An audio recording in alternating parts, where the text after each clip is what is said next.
الحمد لله وحده والصلاة والسلام على من لا نبي بعده. أعوذ بالله من الشيطان الرجيم. بسم الله الرحمن الرحيم.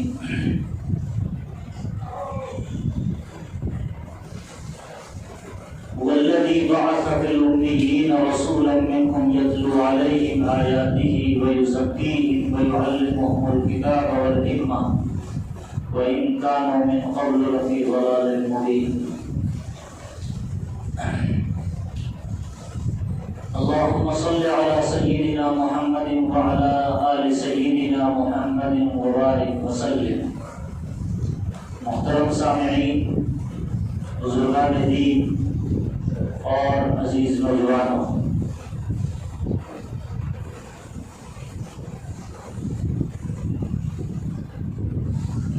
اللہ تبارک و تعالیٰ نے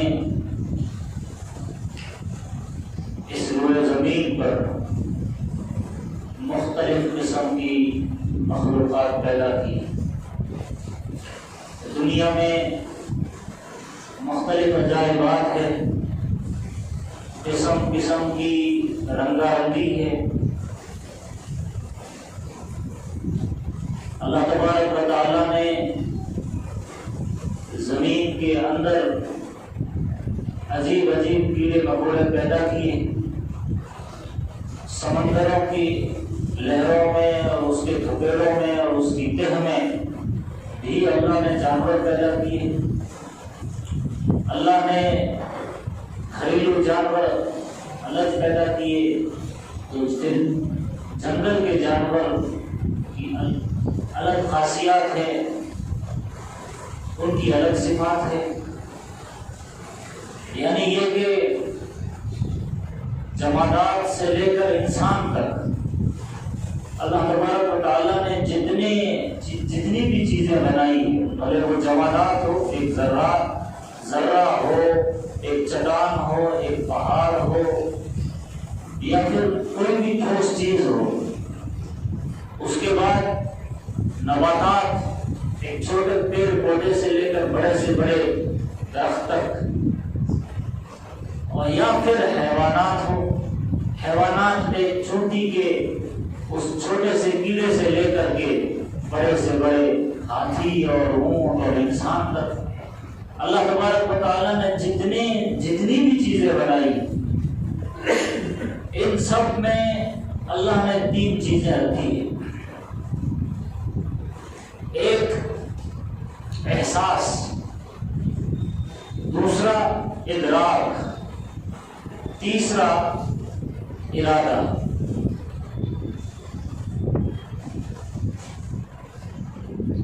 احساس جسے آپ فیلنگ کہتے ہیں.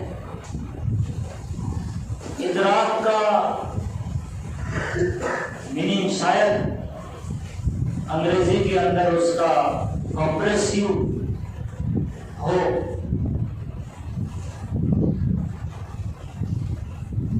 یعنی خیال،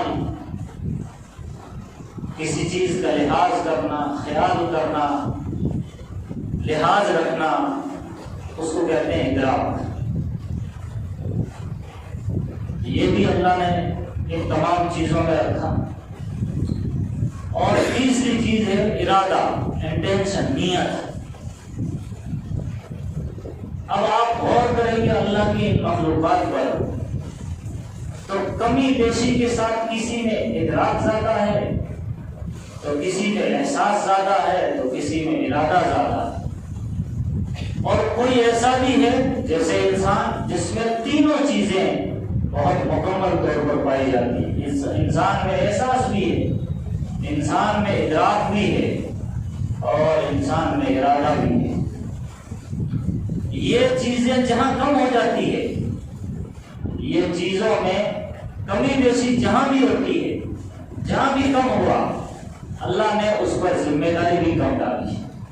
انسان میں چونکہ یہ چیزیں زیادہ طور پر پائی جاتی ہے، اس لیے اللہ نے انسان کو ذمہ دار بھی اتنا ہی بنایا. آپ غور کیجئے، ایک چھوٹے سے ذرے میں، اس میں نہ احساس ہے، نہ ادراک ہے، نہ ارادہ ہے. آپ تھوڑا اور آگے بڑھیے تو پھر جو درخت ہے، نباتات ہے، ان کے اندر کسی نہ کسی حد تک احساس ہے۔ جانوروں میں ان کے پاس ارادہ کچھ بھی نہیں، بعض جانوروں کے پاس ادراک کچھ بھی نہیں، احساس ہونے کی۔ لیکن اللہ تبارک و تعالیٰ نے انسان، جیسے انسان چھوٹا بچہ ہے، اب اس کے پاس احساس بھی کم ہے، ادراک بھی کم ہے، ارادہ بھی کم ہے، تو اللہ نے اس پر کوئی ذمہ داری نہیں ڈالی، وہ دوسرے پر ڈیپینڈ ہے۔ پاگل آدمی، اس پر کوئی ذمہ داری نہیں، کیونکہ احساس اور ارادہ اور ادراک یہاں پر کمی ہے۔ ایک مکمل انسان جن کے پاس یہ تینوں چیزیں ہوتی ہے، اللہ نے ذمہ داریاں ہی ایسے ہی لوگوں پر ڈالی۔ یہ عقل تقاضا کرتا ہے، ہمارا اندر کا جو مزاج ہے، جو شعور ہے، ہمیں جو علم ہے، وہ یہ بتاتا ہے۔ یہاں مذہب کی کوئی بات نہیں، یہاں مذہب اور عقیدے کی کوئی بات نہیں، یہ ہمارا دماغ بولے گا کہ جس کے اندر جتنا احساس، ادراک اور ارادہ ہو، اتنا ہی وہ زیادہ ذمہ دار۔ اللہ تبارک و تعالیٰ نے اسی ذمہ داری کو قرآن میں شریعت کی زبان میں تکلیف کہا ہے۔ قرآن میں اللہ فرماتا ہے لا یکلف اللہ نفسا الا وسعها۔ اللہ ہر انسان کو اتنی ہی ذمہ داری ڈالتا ہے، یا اتنی ہی تکلیف دیتا ہے، یا اتنا ہی مکلف بناتا ہے جتنی اس کے اندر وسعت اور طاقت۔ دوسری زبان میں، اللہ کے دوسری زبان میں یا اللہ کے دوسرے الفاظ میں، قرآن پاک میں اسی ذمہ داری کا نام امانت کے نام سے آیا، اسی ذمہ داری کا نام امانت آیا۔ اللہ قرآن میں ارشاد فرماتا ہے اِنَّا عَرَضْنَا الْأَمَانَةَ عَلَى السَّمَاوَاتِ وَالْأَرْضِ وَالْجِبَالِ۔ ہم نے اس امانت کی یہ ذمہ داری آسمانوں پر ڈالی، پھر زمین پر ڈالی، پھر پہاڑوں پر ڈالی۔ اِنَّا عَرَضْنَا الْأَمَانَةَ عَلَى السَّمَاوَاتِ وَالْأَرْضِ وَالْجِبَالِ فَأَبَيْنَا أَن يَحْمِلْنَهَا۔ انہوں نے انکار کر دیا کہ یہ ذمہ داری ہم پر مت ڈالو، وہ ڈرتے۔ فَأَبَيْنَا أَن يَحْمِلْنَهَا وَأَشْفَقْنَ مِنْهَا وَحَمَلَهَا الْإِنسَانُ۔ انسان نے اس کو اٹھا لیا۔ کیوں اٹھایا؟ إِنَّهُ كَانَ ظَلُومًا جَهُولًا، اس لیے کہ وہ بڑا نادان اور بڑا ہی غیر معتدل ہے۔ وہ بڑا نادان نکلا، وہ بڑا غیر معتدل نکلا۔ ظلومًا جہولا، ظلوم کا اپوزٹ آتا ہے عادل، عدل کرنے والا ہے۔ جب انسان عدل کرتا ہے اپنے ہاتھ پاؤں سے تو صحیح رخ پر چلتا ہے، جب اس کا غلط کرتا ہے تو وہ انسان ظالم بن جاتا ہے۔ یعنی اپنے اعضاء کا، اپنے جسم کا، اپنے ہاتھ پاؤں کا وہ غلط استعمال کرے تو ظالم بن جاتا ہے، اور صحیح استعمال کرے تو وہ عادل بن جاتا ہے۔ اس کو قرآن نے کہا اِنَّهُ كَانَ ظَلُومًا جَهُولًا۔ جہولا اس لیے کہا کہ جہولا کا اپوزٹ ہے علم، عالم۔ اگر اس کے پاس جو دماغ میں، جو دل میں علم ہے، جو نالج ہے، اس کا صحیح استعمال کرتا ہے تو راہ راست پر چلتا ہے، اور اس کا صحیح استعمال نہیں کرتا تو وہ جاہل بنا کرتا ہے، اسے جاہل کہتے ہیں۔ تو اللہ تبارک و تعالیٰ نے اسی ذمہ داری کا نام قرآن میں امانت کے طور پر رکھا۔ اسی بات کو سمجھانے کے لیے اللہ تبارک و تعالیٰ نے انبیاء کرام کا سلسلہ جاری فرمایا۔ حضرت آدم سے لے کر حضرت محمد رسول اللہ صلی اللہ علیہ وسلم تک جتنے بھی پیغمبر اور جتنے بھی نبی آئے، ان کا آنا انسانیت سازی تھی، ان کا آنا انسانیت کو تکمیل کرنے والا ایک مشن تھا، ایک تحریک تھی۔ اس کے بغیر انسانیت مکمل نہیں ہو سکتی تھی۔ اس لیے اللہ نے انسانوں کو، اللہ نے انبیاء اکرام کو دنیا میں نازل فرمایا۔ کیوں نازل فرمایا؟ کیوں انبیاء اکرام کا سلسلہ شروع فرمایا؟ اس کو ہم سمجھتے ہیں۔ دنیا میں بڑے بڑے فلاسفر گزرے، بڑے بڑے تھنکرس گزرے، بڑے بڑے انجینئرس گزرے، بڑے بڑے سائنٹسٹ گزرے، بڑے بڑے، اگر آپ لسٹ دیکھیں گے تو یاد کیجئے فرعون کو، ایک وقت حکمراں تھا، یاد کیجئے قارون اور حامان کو، یاد کیجئے یورپ کے نیپولین کو، یاد کیجئے روم کے بادشاہ قیصر کو، آپ دماغ لے جائیے ایران کے بادشاہ کسرا اور دارا کی طرف، الگ الگ لوگ آپ کو نظر آئیں گے جو چلے تو گئے، مل گئے، ختم ہو گئے، دنیا والوں کے لیے کچھ نمونے انہوں نے چھوڑے، اپنی ذات کے اعتبار سے کچھ بھی تھوڑے تھوڑے نمونے چھوڑے۔ بڑے بڑے سپہ سالار اور فاتح جنہوں نے حکومتوں کے تختے پلٹ دیے، انہوں نے بھی کچھ نمونے چھوڑے۔ لیکن آپ ذرا دماغ لگائیے اور اپنے عقل سے پوچھیے، کیا ان میں سے کوئی ایک بھی ایسا ہے جنہوں نے کوئی ایسا نمونہ چھوڑا ہو جو انسانوں کو اخلاق میں کام آئے؟ کیا کوئی ایسا نمونہ چھوڑا جو انسانوں کو معیشت میں کام آئے؟ کیا کوئی ایسا نمونہ چھوڑا جس سے جو روح اندر تڑپ رہی ہے، مچل رہی ہے، گناہوں سے جو آلودہ ہو چکی ہے، اس کو تھوڑا سکون ملے؟ کیا انہوں نے کوئی ایسا مظاہرہ یا ایسا نمونہ چھوڑا جس سے لوگ اپنے معاملات اور اخلاقیات درست کر سکیں؟ دنیا میں ایسا کوئی نمونہ نہیں ہے۔ ہاں، بڑے بڑے حکماء اور فلاسفر آئے جنہوں نے دنیا کے نقشے بنائے، جنہوں نے چاند اور سورج اور ستاروں پر ریسرچ تو کیا، جو کوئی چاند پر پہنچا تو کوئی مریخ پر اور کوئی پتہ نہیں کہاں پر، بڑے بڑے انہوں نے گتھیاں سلجھائی، لیکن کیا انسانوں کے اندر تڑپتی ہوئی انسانیت کے لیے کوئی گتھی سلجھائی؟ کسی نے یوں کہا ہے کہ فلسفی، جس کو کہتے ہیں فلسفہ آپ سمجھتے ہو، فلسفی کو بحث میں خدا ملتا نہیں، ڈور کو سلجھا رہا ہے سرا ملتا نہیں، ڈھونڈنے والا ستاروں کی گزرگاہوں کا اپنے افکار کی دنیا کا سفر کر نہ سکا، جس نے سورج کی شعاعوں کو گرفتار کیا، جس نے سورج کی کرنیں جس نے سورج کی شعاعوں کو گرفتار کیا، زندگی کی شب تاریک سحر کر نہ سکا۔ جو زندگی اس کی تنگ ہے، جو جس کے اندر تاریکی ہے، اس میں اجالا نہیں لا سکتا۔ بس فلاسفر اور بڑے بڑے دانشور، بڑے بڑے سائنٹسٹ کا یہ رول رہا۔ آپ بڑے بڑے شعراء گزرے دنیا میں، وہ بھی کوئی نمونہ چھوڑ کے نہیں گئے۔ زیادہ سے زیادہ خیالی پلاؤ انہوں نے دنیا والوں کے سامنے وقتی مزے لینے کے لیے اشعار پیش کیے، لیکن کیا شعراء دنیا والوں کے لیے نمونہ بن سکتے؟ نہیں بن سکتے۔ قرآن میں اللہ فرماتا ہے وَالشُّعَرَاءُ يَتَّبِعُهُمُ الْغَاوُونَ، شعراء کو وہی لوگ فالو کرتے ہیں جو گمراہ ہیں۔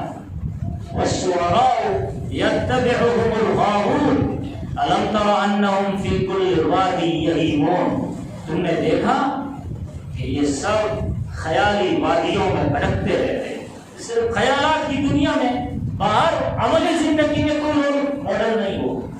أَلَمْ تَرَ أَنَّهُمْ فِي كُلِّ وَادٍ يَهِيمُونَ وَأَنَّهُمْ يَقُولُونَ مَا لَا يَفْعَلُونَ، یہ لوگ جو کہتے ہیں وہ کرتے نہیں۔ إِلَّا الَّذِينَ آمَنُوا وَعَمِلُوا الصَّالِحَاتِ، مگر وہ لوگ جو ایمان لائے نیک عمل کرے، یعنی شعراء میں وہ لوگ جو ایمان لاتے ہیں، نیک عمل کرتے ہیں، ہاں وہ وقتی یا کچھ لوگوں کے لیے رول ماڈل ہو سکتے ہیں۔ آپ نظر دوڑائیے بڑے بڑے جنہوں نے حکومتیں کی پوری دنیا پر، سکندر اعظم، ایران کا بادشاہ کسرا، روم کا بادشاہ قیصر، مقدونیہ کا بادشاہ، اور ایسے کتنے ہی بادشاہ دنیا میں گزرے جنہوں نے پل بھر میں ایک کو تخت پر بٹھایا دوسرے کو اتار دیا، جنہوں نے ایک بستی کو اجاڑ دیا دوسری کو آباد کر دیا، جنہوں نے شہروں کو برباد کر دیا۔ اللہ قرآن میں ارشاد فرماتا ہے حکما، یہ جو حکمراں ہیں، جو جنہوں نے دنیا پر راج کیا، ان کے بارے میں فرماتا ہے ان الملوک اذا دخلوا قریۃ، یہ جو بادشاہ ہیں یہ جب کسی بستی میں داخل ہوتے ہیں، ان الملوک اذا دخلوا قریۃ افسدوها، وہاں بگاڑ مچاتے ہیں، فساد برپا کرتے ہیں، وجعلوا اعزۃ اہلها اذلہ، وہاں جو شریف لوگ رہتے ہیں ان کو ذلیل اور رسوا کر دیتے ہیں۔ یہ بادشاہوں کا یہ حال ہے، تو ظاہر ہے کہ یہ بھی ہمارے لیے انسانیت کے لیے رول ماڈل نہیں ہو سکتا۔ اب آپ پوری دنیا کے شعراء پر نظر دوڑائی، حکما پر نظر دوڑائی، آپ بڑے بڑے بادشاہوں پر نظر دوڑائی، تمام کا جائزہ ہمارے سامنے نچوڑ یہ نکلتا ہے کہ یہ کوئی دنیا والوں کے لیے نمونہ نہیں ہے۔ نمونہ آج دنیا میں کہیں پر بھی کوئی ہمدردی نظر آتی ہے، بھلے وہ شہر میں ہو، بھلے وہ جنگل میں ہو، بھلے وہ پہاڑوں کی غفاؤں میں کوئی لوگ رہتے ہوں، یا کوئی سمندروں میں رہتے ہوں، یا کوئی گاؤں دیہات میں رہتے ہو، چھوٹی بستی یا بڑی بستی، انسانوں میں کہیں پر بھی کوئی ہمدردی ہے، یا کوئی رحم و کرم والا جذبہ ہے، یا کہیں پر کوئی اخلاص والا جذبہ ہے، یا کہیں پر کوئی یتیموں کی داد رسی کرنے والا اندر کوئی جذبہ ہے، غریبوں کے ساتھ اچھا برتاؤ کرنے والا کوئی اخلاقیات کا مظاہرہ ہے، تو یہ سب کچھ جو کچھ نظر آتا ہے، بھلے ہندو دھرم ہے، بھلے بدھسٹ دھرم ہے، بھلے کسی بھی سماج کے اندر ہو، یہ جو کچھ نظر آتا ہے یہ سب کے سب انبیاء کرام اور اسی انبیاء سے نکلے ہوئے نور کا کچھ کرنے ہیں جو چاروں طرف بس وہ اجالا کر رہی ہے، اور کہیں تو ٹمٹما رہی ہے، بس بجھنے کے قریب ہے، اور کہیں اچھا اجالا کر رہی ہے۔ دنیا میں کہیں بھی کوئی اچھائی نظر آ رہی، وہ حکما کی وجہ سے نہیں، فلاسفر کی وجہ سے نہیں، بڑے بڑے بادشاہوں کی وجہ سے نہیں، شعراء کی وجہ سے نہیں، دنیا میں جو میں نے نام گنایا ان کی وجہ سے نہیں۔ جو کچھ بھی انسانیت کہیں پر نظر آتی ہے، ہمدردی کہیں پر نظر آتی، کوئی عبادت، کوئی رکوع، کوئی سجدہ، کوئی تلاوت، کوئی ذکر و اذکار، کہیں انسانیت، کہیں یتیموں کے ساتھ اچھا برتاؤ، یہ جو کچھ ہے انبیاء ہی کے تو فعل ہے، اور انہی کے ذریعے ممکن ہے۔ اللہ تبارک و تعالیٰ نے حضرت آدم علیہ السلام سے لے کر آخری نبی حضرت محمد صلی اللہ علیہ وسلم تک جتنے نبی آئے سب نے پیچھے والوں کے لیے نمونہ چھوڑا۔ آپ دیکھیے ابراہیم علیہ السلام کے شہر کے ایک قانون ساز جنہوں نے قانونی دفعات لکھے، جیسے ہمارے لیے بابا صاحب امبیڈکر نے لکھا، تو اس کا نام تھا حمورابی،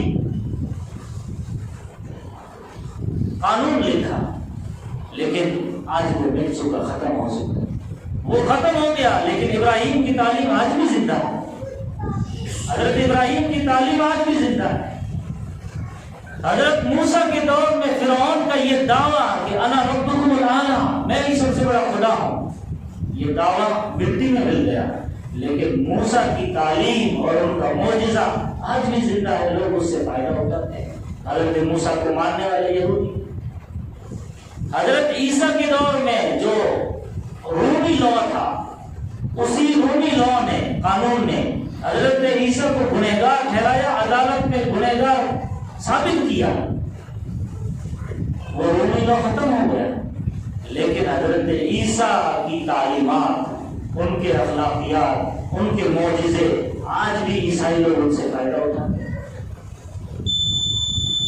اور یہ چلتے چلتے آپ جائیے نبی علیہ السلام کے دور تک، تو قیصر ختم ہو گیا، کسرا ختم ہو گیا، ابو جہل کا کوئی نام نہیں لیتا، ابو لہب کا کوئی نام نہیں لیتا، لیکن شاہ مدینہ محمد عربی صلی اللہ علیہ وسلم کی تعلیم، ان کی فرما برداری اور ان کی گائیڈ لائن آج بھی چمکتی اور دمکتی نظر آتی ہے چاروں طرف۔ یہ ہے وہ سبق جو سیرت النبی صلی اللہ علیہ وسلم کے آغاز میں سب سے پہلے شروع میں سمجھنے والی چیز کہ اللہ انبیاء کو کیوں بھیجتا ہے، کیوں دوسرے لوگ ہمارے لیے رول ماڈل نہیں بن سکتے، کیوں ایک بادشاہ، فلاسفر، سائنٹسٹ ہمارے لیے نمونہ کیوں نہیں بن سکتا، اور انبیاء ہی کیوں بن سکتے ہیں۔ یہ پورا اس تفصیلی اور تمہیدی بات میں نے آپ کو سمجھانے کی کوشش کی۔ اور اب ظاہر ہے نبی رول ماڈل بن سکتا ہے، نبی نمونہ بن سکتا ہے، لیکن اب ہم اگلے جمعے میں انشاءاللہ یہ سمجھانے کی کوشش کریں گے کہ نبی ہی رول ماڈل کیوں، محمد عربی آخری نبی حضرت محمد صلی اللہ علیہ وسلم ہی رول ماڈل کیوں، موسیٰ علیہ السلام کیوں نہیں، عیسیٰ علیہ السلام کیوں نہیں، جتنے بھی نبی گزرے وہ کیوں نہیں، وہ ہمارے لیے آج نمونہ کیوں نہیں، جب تھے نمونے تب تک ٹھیک، لیکن اب کیوں نہیں۔ یہاں سے انشاءاللہ یہ سیرت النبی کی یہ کڑی ہم انشاءاللہ اگلے جمعے سمجھنے کی کوشش کریں گے۔ اللہ مجھے اور آپ سب کو نبی علیہ الصلوۃ والسلام سے سچی محبت عطا فرمائے۔